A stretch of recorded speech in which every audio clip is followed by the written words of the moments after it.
Olá, pessoal. Meu nome é Luiz Maia e esse é mais um vídeo que nós estamos gravando aqui para a disciplina Princípios de Economia. Está sendo lecionada neste segundo semestre de 2021 na UFRPE, a Universidade Federal Rural de Pernambuco. Essa é uma disciplina do curso de Bacharelado em Ciências do Consumo e, embora eu seja do Departamento de Economia, tenho uma parceria aí já de algum tempo com o nosso curso de Ciências do Consumo. Pessoal, no nosso último encontro, a gente falou bastante sobre a curva de demanda, a lei da demanda. Então, eu vou fazer um rápido resgate aqui, só para a gente, mais ou menos, lembrar qual que foram os assuntos, que a gente agora vai dar um passo adiante e vai falar da outra parte do mercado, né? Tem o demandante, o consumidor, a gente vai falar do ofertante, que é o vendedor ou o produtor, tá?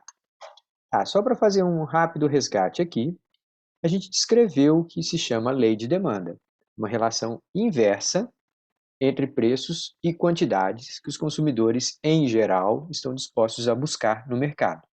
À medida que o preço de um produto cai, ou o mesmo consumidor tende a comprar maior quantidade, ou outros consumidores que até aquele momento consideravam o preço proibitivo, passam a incorporá-lo à sua cesta de consumo. Tá? Então, a tendência é que, na medida que o preço cai, maiores quantidades são buscadas, seja pelos consumidores já existentes, seja pelos consumidores em potencial que estavam aguardando. E a mesma coisa acontece na direção contrária, né?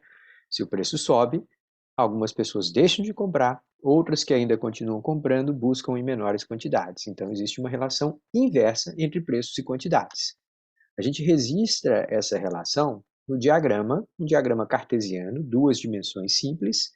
No eixo vertical, a gente tem preços. Quanto mais alto a gente estiver no eixo vertical, mais alto a gente está falando do preço de um determinado produto. No eixo horizontal, nós temos quantidades. Quanto mais à direita nós estivermos nesse diagrama, maiores quantidades nós estamos falando. Então, aqui a gente tem uma linha que, na verdade, deveria ser entendida como um número infinito de pontos. Cada pontinho desse representa um par de informações. Então, esse ponto aqui significa o quê? Que ao preço de R$ 6 a unidade, os consumidores resolveram buscar 50 unidades ao mercado naquele dia ou naquela hora. Enfim, vai depender do exemplo que se estiver tratando, tá? Então, a gente brincou aqui, falou sobre um mercado como ingresso para uma partida de futebol de um time que não é lá essas coisas, mas é só para dizer que esse tipo de relação, esse tipo de representação se aplica a qualquer tipo de mercado, tá? Então é muito válido o uso desse diagrama. E a gente vai completar a análise desse diagrama com duas coisas. Primeiro, explicar que se existe aquela relação que a gente chama de curva de demanda, né? Vários pontinhos dizendo o quanto de quantidade que seria buscado pelos consumidores a cada preço. Se existe aquela tendência a aceitar, né, a negociar por parte do consumidor a determinados preços, existem coisas que podem mudar essa tendência. É o que a gente chama de deslocadores da curva de demanda. Então, quando a gente desenha uma curva de demanda, era como se a gente estivesse falando algo assim: mantidas as condições normais de temperatura e pressão, ou seja, tudo mais constante, essa é a tendência geral de preços e quantidades que os consumidores tendem a buscar. Aí, quando a gente altera essas coisas antes mantidas constantes, a gente vai ver se essa curva se desloca para a direita, que a gente chama de expansão da demanda, porque está associado a maiores quantidades, ou para a esquerda, o que se chama contração da demanda, porque aí está associado a menores quantidades, ali no eixo horizontal, né? Mas é sempre um deslocamento ou para a direita ou para a esquerda. Atenção em uma dica: não pensem nisso como deslocamento para cima ou para baixo, porque senão depois vai fazer uma confusão quando a gente entrar com a outra curva, que é a curva de oferta, tá bom? Então a gente falou quais são os deslocadores da curva de demanda. O primeiro, bastante óbvio, é a renda. Ora, a gente há de convir que toda vez que a renda de uma população aumenta, a tendência é que ela compre mais frutas, mais comida, mais automóveis, mais peças de vestuário, mais saídas para o cinema, mais, enfim. Quase todos os produtos, né, os produtos que a gente chama de normais, quando a renda aumenta, as pessoas tendem a consumir maiores quantidades, tá? Tá, então a renda é um deslocador da curva de demanda, e talvez o principal, tá? Mas tem outros. Então, um segundo deslocador da curva de demanda é o preço de um bem substituto. Então, se a gente estiver falando de um produto como ingresso para teatro, e aí o preço do ingresso para teatro sobe muito, as pessoas vão contratar mais TV a cabo, vão contratar mais ingresso de cinema, vão... Então, quando o preço de um substituto sobe, a gente compra mais do bem que a gente está analisando, tá? Então, o que seria o substituto para cerveja? Ah, não tem cachaça. Então, se a cerveja fica muito mais cara, a demanda por cachaça pode deslocar para a direita. Se o preço da cerveja fica mais cara, a demanda por vinho pode se deslocar para a direita, tá? Então é uma relação entre dois bens distintos. O que acontece com o preço lá em outro mercado, que a gente nem sabe por que está acontecendo, depois a gente pode discutir isso. Se o preço lá em outro mercado mudar, mas esse produto for substituto do nosso, um monte de gente vai sair de lá e vai vir para cá, né? Se o preço subir lá, um monte de gente vai vir para cá fazer deslocar. Então, preço de um bem substituto aumenta a demanda do atual bem que a gente está analisando. Então, é uma relação positiva. O preço sobe, o preço do outro produto sobe, a quantidade do produto que a gente está falando, em geral, tende a ser maior. Então, tem um deslocamento conforme essas coisas aconteçam. No exemplo aqui, só para não fazer confusão, no exemplo aqui, suponha que o substituto ficou mais barato. Então, é como se você tivesse mercado para cerveja, e aí o preço do vinho caiu muito. Se o preço do vinho caiu muito, a demanda por cerveja vai recuar. Tá? Então, preço do bem substituto e tendências da demanda do bem que se está analisando. Tá? Relação positiva. O preço do substituto sobe, a gente compra mais desse. O preço do substituto cai, a gente compra mais lá do substituto e menos deste. Tá bom? Tá. O terceiro elemento é o preço de um bem complementar. Bens complementares são aqueles que a gente sempre consome juntos. Se o preço de um deles sobe, o pacotão todo ficou mais caro, é capaz de a gente deixar comprar os dois. Uma pessoa gosta muito de cachorro-quente, aí o preço da salsicha subiu muito, ele vai lá e compra misto quente, ele compra presunto, ele compra um outro tipo de sanduíche, e ele pode deixar de comprar o pão de cachorro-quente, pode deixar. Então, pão de cachorro-quente e salsicha são complementares, a gente sempre os come junto. Então, quando um deles sobe, o pacote todo ficou caro, eu vou para outro tipo de produto, vou comer mais macarrão. Tá? Então, preço de um bem complementar subiu, a demanda pelo outro bem cai. Tá? Ok. O quarto caso que a gente coloca aqui é expectativa de preço futuro. No mercado de qualquer produto, a gente também toma decisões com base no que a gente espera que vai acontecer no futuro. Então, se o preço de um produto, a gente imagina que ele vai ficar mais caro no futuro, muitos de nós vão tentar se antecipar a esse aumento de preço, ir lá e comprar o produto agora. Então, isso é uma reação bastante natural e algo previsível que se pode imaginar na grande maioria dos mercados. Se eu gosto muito de comer uma fruta e eu tenho a notícia de que houve uma quebra de safra, que aquela fruta vai ficar escassa, eu posso tentar comprar rápido agora, para evitar, mais adiante, encarar preços muito altos. E se todo mundo fizer isso agora, acaba que o próprio preço pode subir, mas isso a gente vai ver daqui a pouco, tá? Tá, então, expectativa de alta futura nos preços, a gente aumenta a compra agora, tá? Isso também pode deslocar a demanda para a esquerda ou para a direita. Pense lá no caso das ações, né, no mercado financeiro. Se todo mundo amanhece segunda-feira achando que os preços das ações da Vale do Rio Doce vão subir, todo mundo fala, oba, já vou ficar preparado aqui para comprar. E se todo mundo for comprar, acaba que aquilo ali realmente comprar antes de subir, acaba provocando a alta, mas a gente vai ver isso depois na prática, tá? Tá, então esses são os deslocadores da curva de demanda e a gente fez um destaque dizendo que são produtos substitutos que a gente nunca consome juntos, ou a gente compra um ou outro. Bens ou serviços complementares sempre consome juntos, tá? A gente vai sempre usar os dois. Aí tem os bens normais e os bens inferiores. Bens normais, aqueles que, quando a nossa renda aumenta, a gente consome mais. A grande maioria dos produtos são assim, tá? Automóvel, lâmpada, refrigerante, mesa, cadeira, enfim, cama, tudo. Tudo quando a renda tende a ser maior, as pessoas tendem a comprar mais. Só que existem os bens chamados inferiores.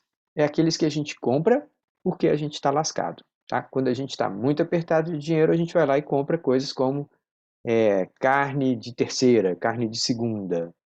A gente compra ovo em vez de comprar carne, que está acontecendo muito no Brasil hoje. A renda está baixa, muita gente deixou de comprar carne e está se virando com o que dá. Às vezes só com carne suína, às vezes com ovo, com carnes mais baratas. Então, bens inferiores, quando a renda aumenta, a gente fala, pronto, agora eu não preciso mais deles. Tá? Então, são aqueles que a demanda tende a cair, ou seja, se deslocar para a esquerda, quando a renda aumenta. Tá? Então, eu brinco sempre dizendo assim, bens inferiores são aqueles que você pode colocar o adjetivo vagabundo logo em seguida. Então, macarrão vagabundo, cerveja vagabunda. Claro, é uma brincadeira. Nem sempre a qualidade desses produtos é tão pior assim, mas a verdade é que as pessoas vão tentar fugir dos casos que, enfim, que esses produtos, assim que a renda aumentar, eles vão falar, bom, agora eu estou livre, eu posso comprar o produto que eu realmente gosto, certo? Tá. Para sintetizar tudo isso que a gente falou, na linguagem matemática, os economistas fazem isso aqui, ó. Eles vão lá e colocam em equação. Ninguém precisa memorizar isso aqui, tá, gente? Mas isso aqui, lá para nós economistas, matemáticos, isso aqui simplifica, porque sintetiza toda a informação que foi vista. O que está dizendo aqui? Que a quantidade demandada, ou seja, a quantidade que os consumidores buscam no mercado, é uma função de, ou seja, depende do quê? Primeiro, dos preços do próprio produto. Se o preço sobe, a quantidade tende a ser menor. Então, essa é uma relação inversa, eu coloquei aqui o sinal negativo. Aí, Y aqui está registrando a renda. Renda, ó, se a renda sobe, a maior parte das vezes o consumidor tende a comprar mais, para a grande maioria dos produtos, né, os chamados normais. Então, em geral, o sinal é positivo, relação positiva.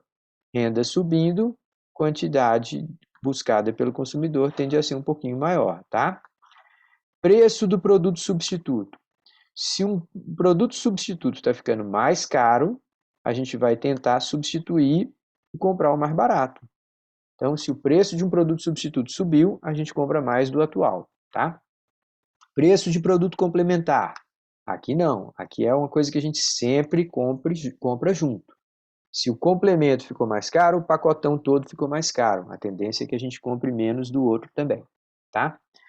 Preços futuros. Em geral, a expectativa de preços futuros faz com que a gente queira se antecipar.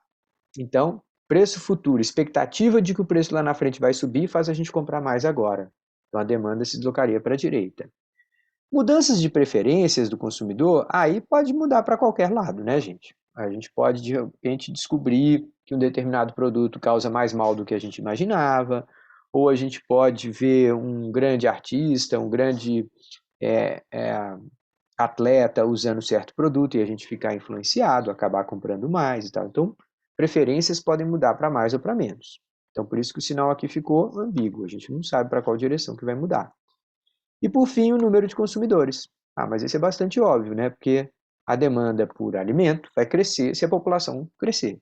A demanda por automóvel vai crescer se a população crescer. A demanda por apartamento, enfim, por remédio, por celular, na medida que a população fica maior, a tendência é que demanda desloque-se para a direita. Tá, então esse foi um breve resgate daquilo que a gente entendia como curva de demanda e os aspectos que movem essa curva de demanda, essa grande tendência dos consumidores em negociarem e acertarem certos preços com certas quantidades. Agora nós vamos falar para o outro lado da questão, que é a curva de oferta, o comportamento dos vendedores ou ofertantes. Então, primeira definição, a oferta. O que é a oferta? É uma relação entre preços de um mercado de um bem e as quantidades totais que os produtores ou vendedores estão dispostos a colocar à disposição. Então, a gente também tem uma lei, uma tendência geral. Tendência é, na medida que os preços sobem, mais e mais os vendedores estão estimulados a colocar aquele produto à venda. É uma tendência geral, não acontece sempre, mas é o mais comum de acontecer, tá? Vamos dar uma olhadinha como a gente registra isso num diagrama. Mais uma vez, a gente tem aqui no eixo vertical, preços em reais. No eixo horizontal, quantidades. Gente, não pode mudar isso não, tá? Quando a gente desenha esse diagrama, a reta de preços é sempre a vertical. A horizontal é de quantidades. Se trocar, vai virar uma confusão isso aqui, tá? Tá. Mais uma vez, isso daqui não é uma linha que caiu do céu.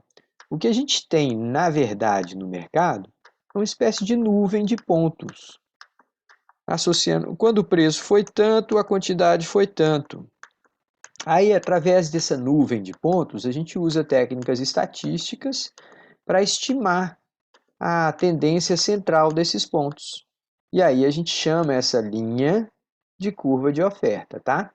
Essa curva de oferta vai dizer aqui, ó, quando o preço custava 15, apenas 40 unidades eram levadas ao mercado. Quando o preço sobe de 15 para 30, do ponto de vista do vendedor, aquilo é um sinal de que provavelmente ele vai ter uma margem de lucro maior se vender aquele produto. Então, na medida que o preço sobe, aquilo é um sinal para ele: opa, a sociedade quer muito esse produto.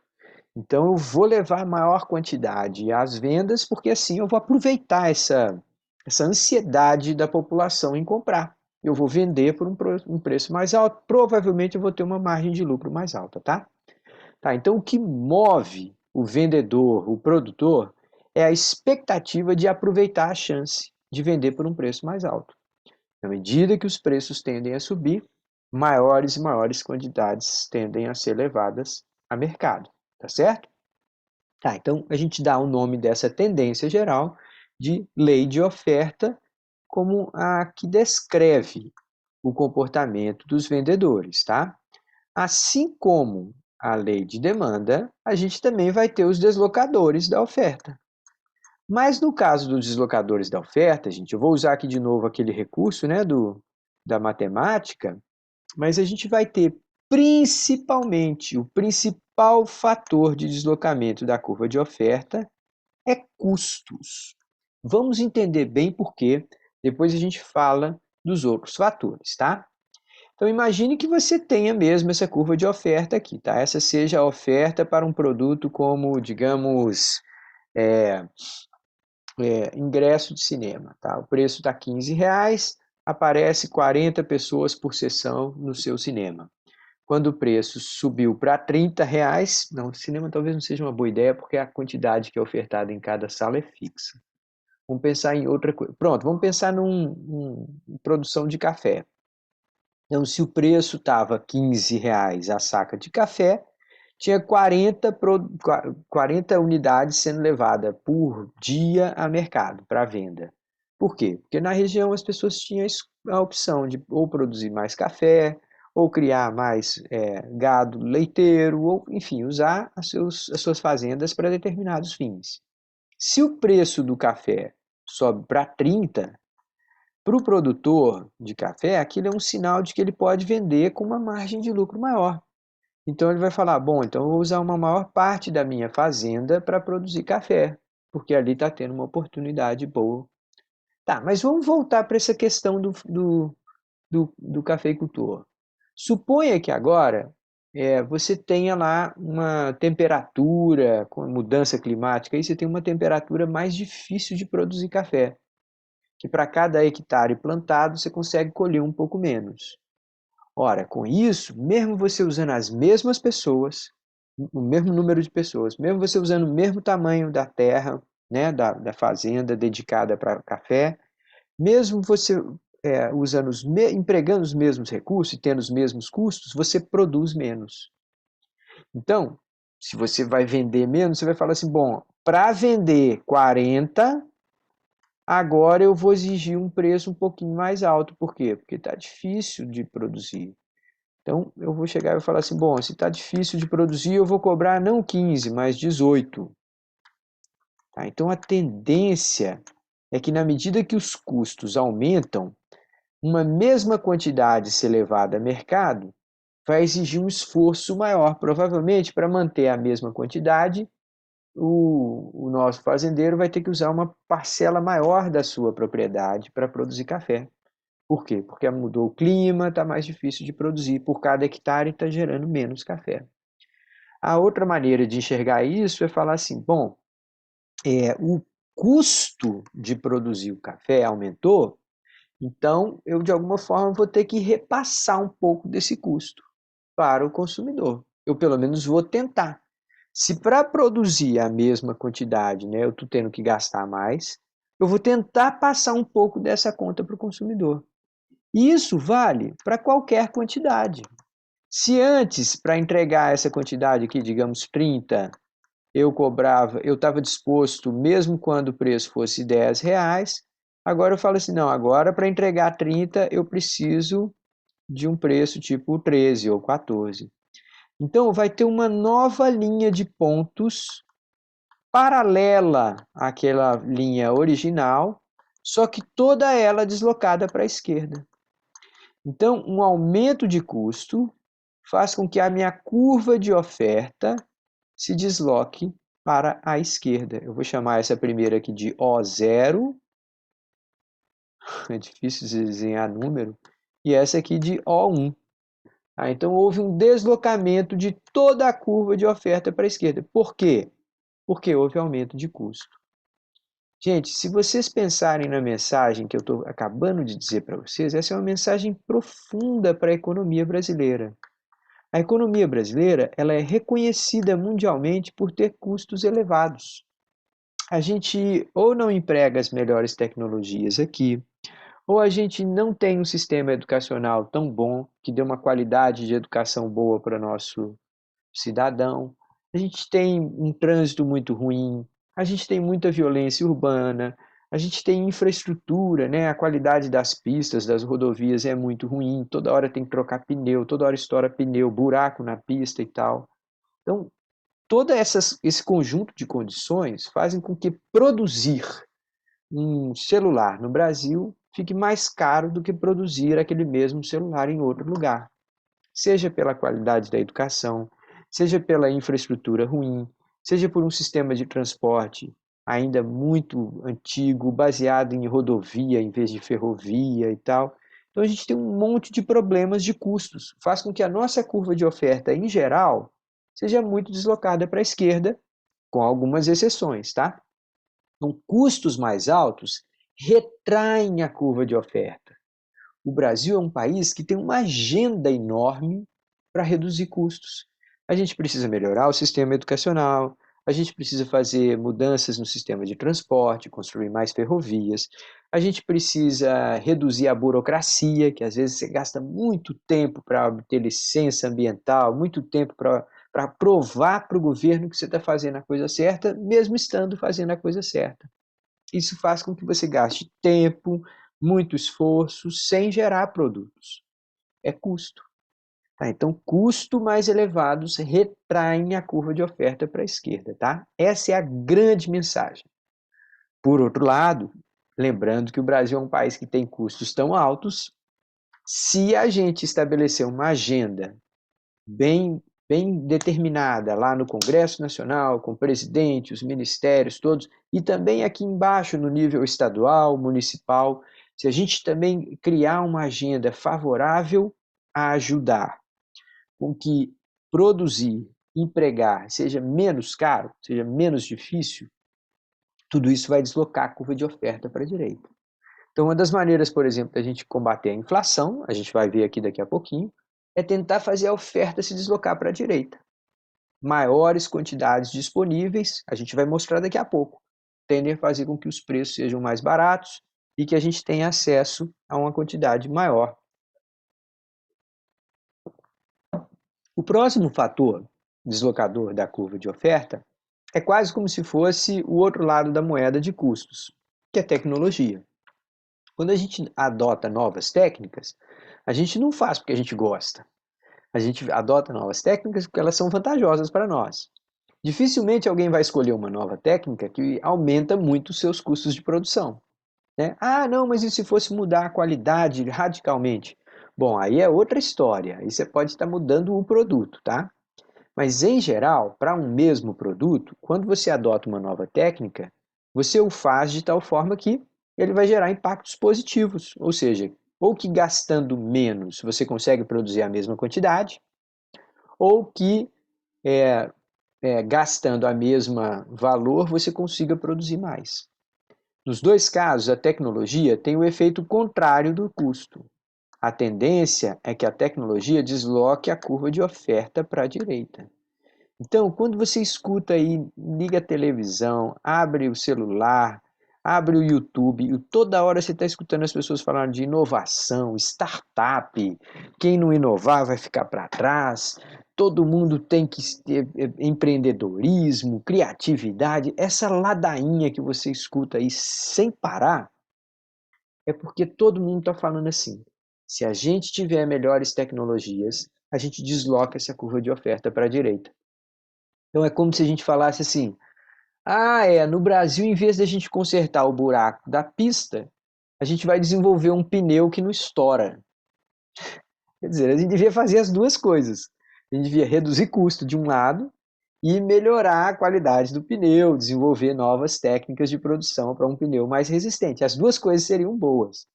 Mas no Brasil, a agenda que se move é a agenda da inovação. Todo mundo fala, vamos ser inovador, vamos criar startup, vamos ser criativo, vamos ser empreendedor e tal. Quem não fizer vai ficar para trás. Fica essa história toda.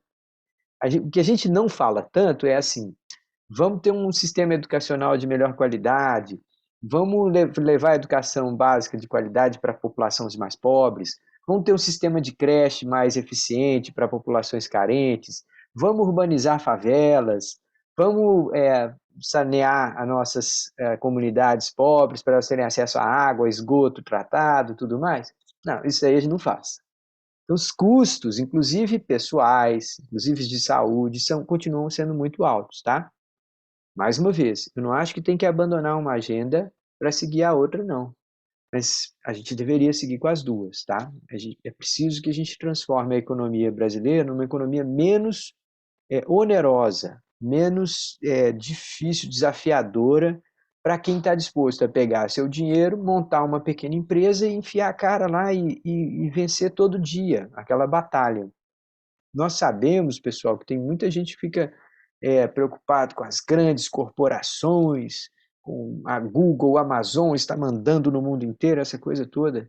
Mas a realidade da economia brasileira é que 90% das empresas são pequenas empresas. São pessoas que estão com seu comércio no bairro, são pessoas que empregam 4, 5 pessoas. A grande maioria das empresas são desse jeito.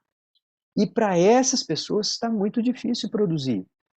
Então, quando eu falo numa agenda a favor da empresa, a favor da redução de custos, eu não estou falando de ajudar os ricos, não. Eu estou falando principalmente de ajudar as periferias de grandes cidades a terem autonomia. Né? Dentro de uma comunidade pobre, existe lá um monte de pequenos negócios e que todos eles têm que fazer isso aqui para sobreviver todo dia. Tá? Então é essa agenda que a gente está falando aqui. Não é ajudar a Vale do Rio Doce, Bradesco, pegar o BNDES e ficar metendo dinheiro dentro da JBS, não. Não é disso que eu estou falando. Estou falando é de uma agenda pró-empresa pequena, a favor de comércios comunitários, a favor de serviços dentro da realidade de 60% da população brasileira, que é essa de periferia, de unidades, às vezes de favelas, com muito pouca urbanização, sem água tratada, a água chega um dia, falta 3, disso que nós estamos falando, tá? Tá. Então, custos retraem, deslocam para a esquerda a curva de oferta, tecnologia expande, desloca para a direita a curva de oferta, tá? Existe também a questão do número de produtores, que está aqui. Se tiver mais e mais vendedores, a tendência também é que a oferta seja maior. Então, desloca para a direita a curva de demanda. Maior número, maior oferta, então eu coloquei o sinal positivo aqui. E tem um fator aqui que é meio complicadinho, tá, gente? Mas eu vou falar bem de passagem, só por curiosidade aqui. Preços futuros.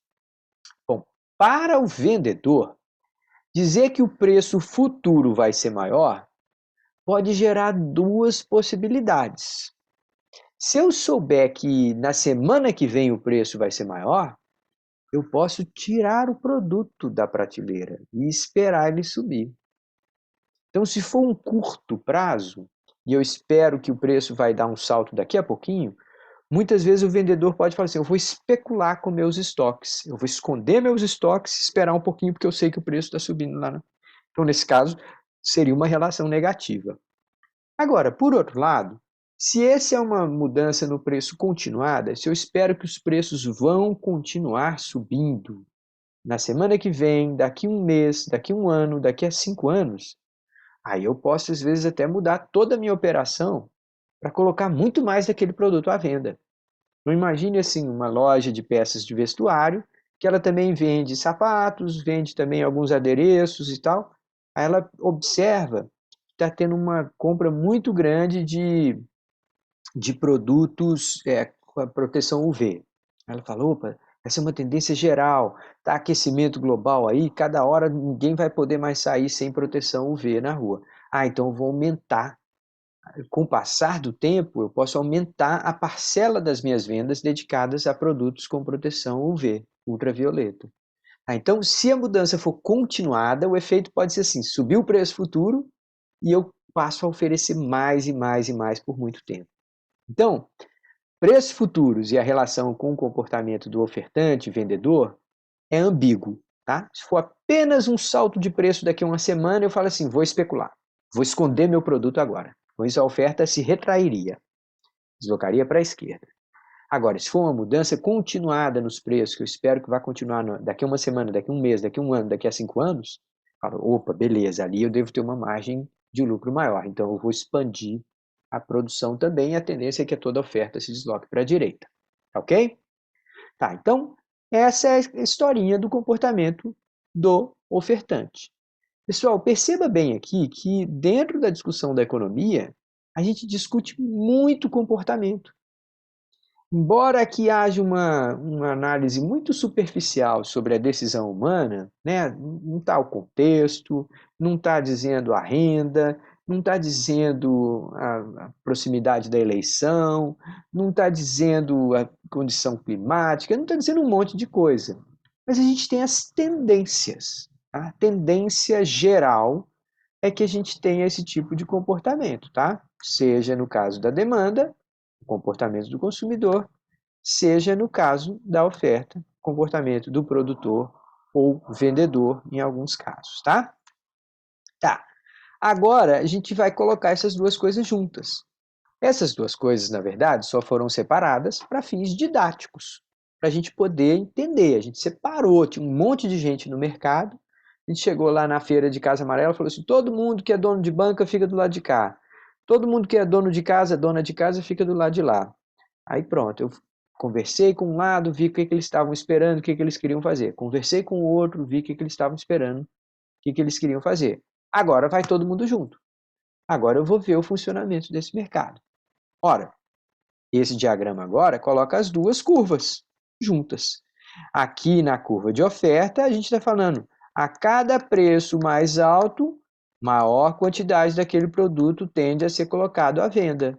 Afinal de contas, para o vendedor, aumento de preço é sinal de que vai entrar mais grana no bolso dele, que ele vai poder vender o seu produto com uma margem de lucro maior. Então, ele fica mais animado a levar maiores quantidades ao mercado.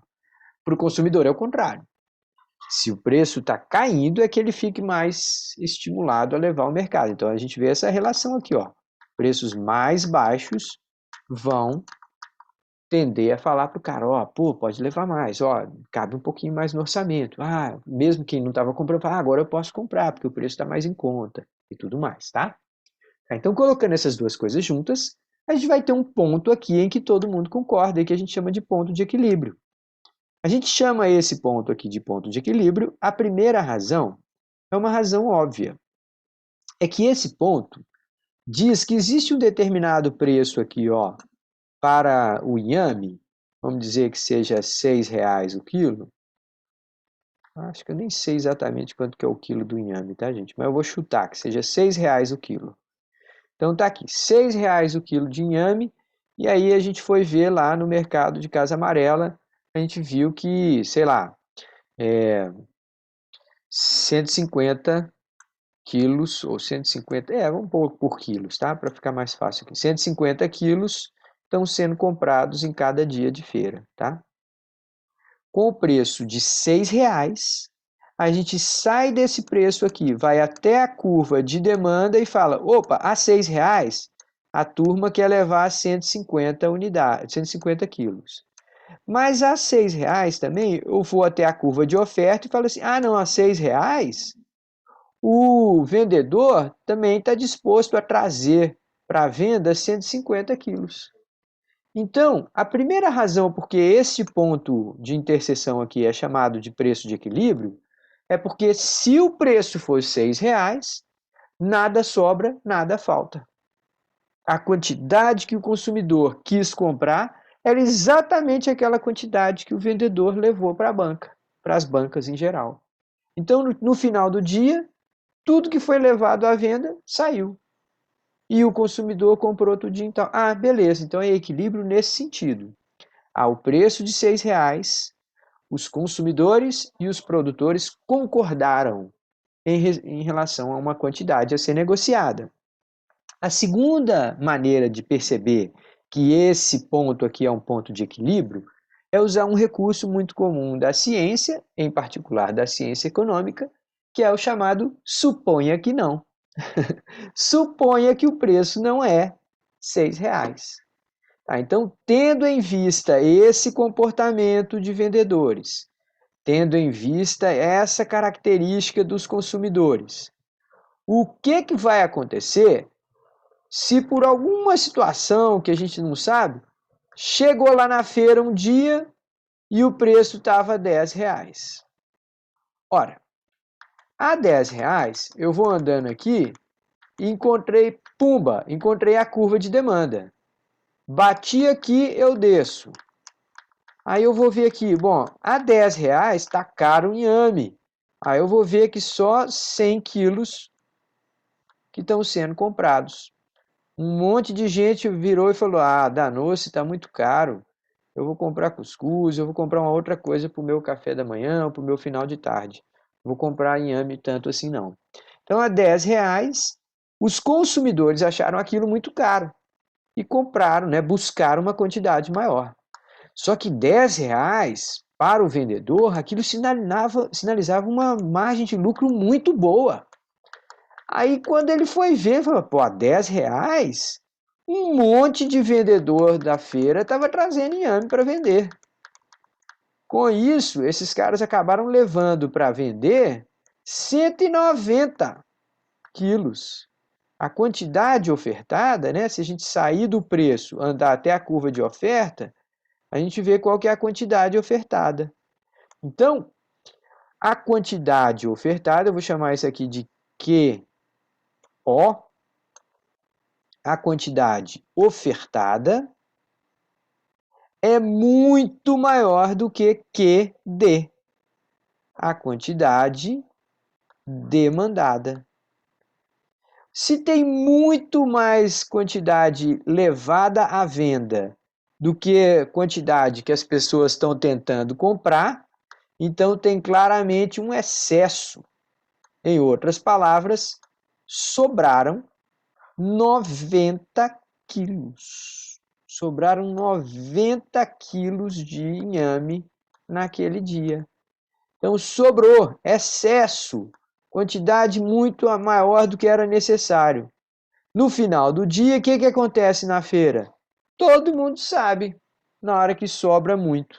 No final do dia, o vendedor fala, pelo amor de Deus, eu tenho que me livrar desse produto aqui, porque senão eu vou carregar ele de volta para casa.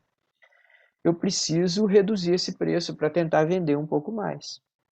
Então, se o preço ficar muito acima de 6, a tendência é que sobre, e aí, quando sobra o produto encalhado, o vendedor fala, eu não posso ficar com esse prejuízo, eu tenho que passar esse produto. Como é que eu faço? Não vou vender a 10, vou vender a 9. Ainda não vendeu, vou vender a 8 e tal.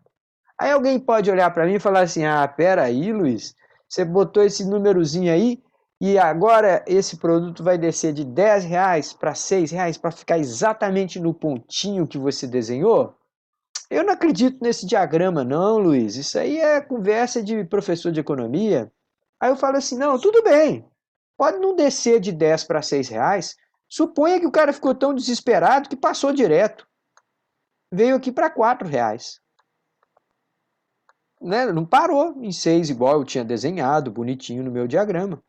Ora, a R$ 4, a gente vai para cá e fala assim, opa, se o preço for R$ 4, no dia seguinte não vai ter ninguém querendo trazer esse produto. Vai falar, a margem de lucro na oferta está muito baixa. Então vai ter só, sei lá, 60, 70 quilos que estão sendo trazidos à venda. Quase ninguém traz um produto. Mas a R$ 4, um monte de gente falou, opa, é agora que eu vou comer inhame até me infartar. Me fartar, não infartar, pelo amor de Deus. E aí, 190 quilos estavam sendo buscados. Então, tinha demanda para 190 quilos, quando apenas 70 foram levados ao mercado. Eita, chega lá, a turma começa a se estapear para ver quem vai ficar com esse inhame. Então, ó, faltou. Houve uma escassez, uma falta do produto muito grande.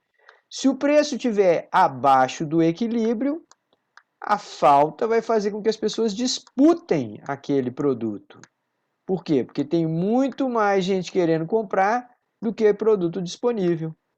Com essa disputa, logo, logo o vendedor vai ver e vai falar, opa, deixa eu ver como é que a gente resolve essa disputa aqui. Quem dá mais? Não, eu faço para a senhora por 5, eu faço para a senhora por 5,50 e tal. Então, se o preço estando acima do ponto de equilíbrio, a tendência é cair. E o preço estando abaixo do ponto de equilíbrio, a tendência é subir. Então, este é considerado um preço de equilíbrio. Ele é equilíbrio no sentido de que ele é um ponto gravitacional. O mercado vai convergir para aquele ponto. A tendência é como se você tivesse uma cuia, aí soltasse uma bolinha de vidro, né, uma bolinha de gude, ela balança, balança, balança, balança, depois vai lá para o ponto de mínimo lá da cuia. Então aquele é um ponto para qual o mercado converge. Esse daqui também é um ponto para qual o mercado converge, tá, gente? A gente está falando de um ponto gravitacional. Então, a gente chama esse ponto de interseção das duas curvas de ponto de equilíbrio por duas razões possíveis. Uma, porque nesse ponto nada sobra, nada falta. Determinado preço, a quantidade que os consumidores queriam comprar bateu certinho com a quantidade que os vendedores tinham levado para colocar à disposição. Ninguém ficou sem produto e ninguém ficou com o produto encalhado. Tá? A segunda maneira de ver por que esse ponto é um ponto de equilíbrio é pensar assim: se o preço estiver acima, a tendência é que sobre produto no mercado e aí haja uma pressão para o preço cair. Se o preço estiver muito abaixo, a tendência é que dispute-se aquele produto, né? Os consumidores estão loucos, falam, opa, é a minha chance, é a minha oportunidade. Com isso, rapidamente cria-se uma escassez e o preço tende a subir. Então, esse é um ponto de equilíbrio por essas duas razões, tá? Tá, aqui embaixo, gente, tem uma explicação de por que que isso acontece, enfim, como que a gente estava falando e tal. Mas o que nós vamos fazer agora é tentar entender o que que isso significa para os nossos exemplos, tá? Então, só para terminar essa nossa aula gravada, vamos pensar que a gente esteja de novo falando aqui sobre o mercado de inhame e vamos dizer que o quilo do inhame seja R$ 6 o quilo e a gente tem o consumidor e o vendedor lá na feira de Casa Amarela, tá certo? Vamos dizer que a gente esteja aqui. Agora, supõe para nós aqui, para o nosso efeito, efeito da nossa explicação, suponha que alguma coisa se altere e que faça esse mercado mudar. Vamos dizer que a população de Casa Amarela aumente. Né? Eles estão construindo prédio toda hora, cada vez tem mais gente ali morando naquela região, número maior de consumidores, vai fazer a curva de demanda se deslocar para a direita. Olha o que aconteceria aqui, gente. Ó. Se a demanda se deslocar para a direita, ou seja, com um número maior de consumidores, E se a oferta não mudar nada, D0 para D1. A gente antes tinha esse preço de equilíbrio, agora a gente tem esse novo preço de equilíbrio. Com o preço do inhame ficando um pouco mais caro e uma maior quantidade sendo negociada. Então, se as condições de produção registradas aqui na curva de oferta não mudaram, um aumento no número de consumidores vai deslocar toda aquela curva de demanda para a direita, uma expansão da demanda. E uma expansão da demanda vai tender a fazer isso aqui, ó. Mais gente querendo comprar, mas as condições de produção continuam iguaizinhas. Então, a tendência é que haja uma disputa e o preço encareça um pouquinho mais. A gente tinha um ponto de equilíbrio, agora a gente tem um outro ponto de equilíbrio. Agora, só para a gente não ficar só com uma notícia ruim, o contrário também pode acontecer. Suponha que você tenha o mesmo número de compradores ali na feira de Casa Amarela. Só que apareceu uma variedade genética de inhame que dá muito mais por cada hectare plantado, você consegue colher muito mais. Então você teve uma mudança técnica, tecnológica na produção do inhame, que para o mesmo número de pessoas empregadas, o mesmo hectare plantado, você chegou com maior quantidade. Você conseguiu produzir mais, aumentou a produtividade. Ora, essa mudança técnica vai se traduzir numa expansão da curva de oferta. Então, se a gente tiver uma mudança tecnológica que melhora as condições de produção do inhame, seja porque a gente tem mais informação, seja porque a gente tem técnicas melhores, a tendência é que a curva de oferta se desloque toda para a direita. Mas se a curva de oferta se deslocou para a direita e a quantidade, a disposição a comprar dos consumidores é a mesma, ou seja, a curva de demanda é a mesma, olha o que aconteceu, ó. O preço reduziu-se. Antes a gente tinha P estrela 0, agora a gente tem P estrela 1, P asterisco 1, tá? Então, o novo preço de equilíbrio é um pouco mais baixo do que o anterior. Tá? Aí você pode falar assim, ah, Luiz, isso aí não acontece nunca. Nesse país nosso só faz o preço subir. E eu vou dizer assim, graças a Deus não é verdade. Não é verdade porque a gente vê o preço do celular caindo, a gente vê o preço do computador caindo, a gente vê até o preço dos alimentos caindo. Ah, não, você deve estar em outro mundo, professor, porque tem alimento aqui que só faz subir preço. É ovo, é carne, é não sei o quê. É, não, é verdade. Mas a gente só lembra quando sobe, a gente não lembra quando cai. Quando, ó, o feijão é um preço que a gente acompanha muito, porque faz parte da alimentação básica de todas as famílias brasileiras. O preço do feijão chegou a R$ 10 o quilo em alguns pontos de venda. E depois cedeu para 8. Aí o pessoal ainda fala, ah, mas está caro, porque antigamente era 5. Sim, meu amigo, mas hora desloca para um lado, hora desloca para o outro. E a gente só lembra do que aumenta. Tá, então, isso é para dizer assim, gente, quando há um avanço técnico, tecnológico e os custos de produção ficam menores, a gente tem um deslocamento da curva de oferta para a direita. Isso faz com que o preço caia um pouquinho mais, tá? Então, a gente está vendo que a gente consegue analisar o mercado, um determinado mercado, a gente vai fazer isso várias vezes, tá, na nossa aula, vai fazer isso um monte de vezes até a gente ficar com bastante prática. Mas a gente consegue analisar o mercado assim. Primeiro desenho o diagrama lá em um equilíbrio qualquer, uma curva de demanda, uma curva de oferta. Agora, a gente dá um fato econômico, digamos, a renda aumentou. Opa, aí eu vou responder a primeira pergunta. A renda afeta primeiro o consumidor ou o vendedor? Ah, não, a renda é no bolso das pessoas, afeta o consumidor. Tá. Essa mudança é positiva ou negativa? Ah, é positiva, mais renda e tal, as pessoas querem comprar mais. Ah, então é um deslocamento da demanda e para a direita. Daí a pouquinho vai aparecer um outro exercício, vai falar assim, olha gente, agora o custo do insumo agrícola ficou mais alto porque o dólar subiu. Eu falo assim, bom, primeiro, o custo do insumo agrícola vai afetar primeiro lá o consumidor ou primeiro o produtor, o fazendeiro? Ah, não, é primeiro o fazendeiro, então é oferta. E essa mudança foi positiva ou negativa? Não, foi ruim. Aumentou o custo do insumo agrícola. Então vai ser a curva de oferta que vai deslocar para a esquerda. Então a gente vai fazer um monte de exercício assim, para a gente passar a ter a capacidade de interpretar fatos econômicos e fazer previsão sobre para onde o preço está indo em cada caso. Tá certo? A minha aula já está um pouquinho longa, eu vou interromper por aqui. Quero agradecer a todos que têm acompanhado o nosso curso, prestado atenção e principalmente os que trazem dúvidas para os nossos encontros, né? Para os momentos que a gente está online todos juntos. Um abraço para todos, uma boa semana e nos vemos sempre às quartas-feiras, tá certo? Tchau, tchau, pessoal.